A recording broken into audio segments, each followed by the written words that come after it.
De presentatie vindt plak in de oude gereformeerde kerken van Lollum. Het Westra begint dit hier afskiën namens Doemnie. De sfeervolle omslag is maken door fotografe Maartje Roos, die de foto's daarvoor alle keer in Friesland sketten had. Westra is al 13 jaar dwaande met de oerzetting.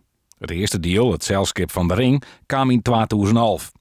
Als alles goed gaat, maar deel 3 in 2018 in de winkels lezen.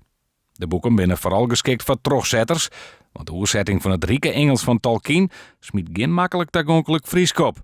Dat wie dus de grote uitdaging om in het Fries woorden te vinden die ik misschien nog net koer of bepaalde stilen, maar ze moeten wel passen. Het moet wel natuurlijk lezen, alleen het is wel zo van, je zit wel eens een woordje op ziekje maken, want dat heb ik wel maken.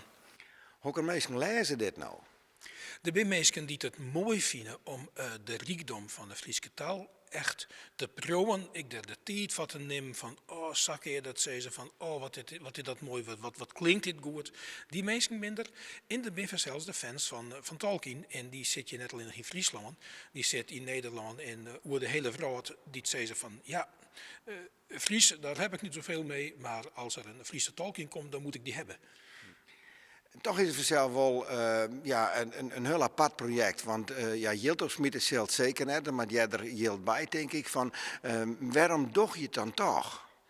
Een hele grote groep mensen om je heen het dus ik hopen om dat Jilt bij te krijgen. Dat is echt fantastisch, want als je het net kent.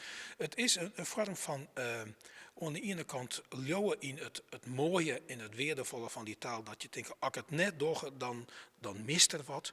En aan de andere kant is het vanzelfs zo van, er worden net volle Friese boeken lezen, maar dat komt omdat 90% van de bijen die hier van de school afkomt, die kan net of haast net Fries lezen, of de meesten net lieke makkelijk als Nederlands. En wie maakt er vanzelfs net hierop dat ze zeggen van, nou, wie hoeven dat Fries ik net meer te leren, want er is dan niks in te lezen. Er moet wel wat wijzen om te lezen.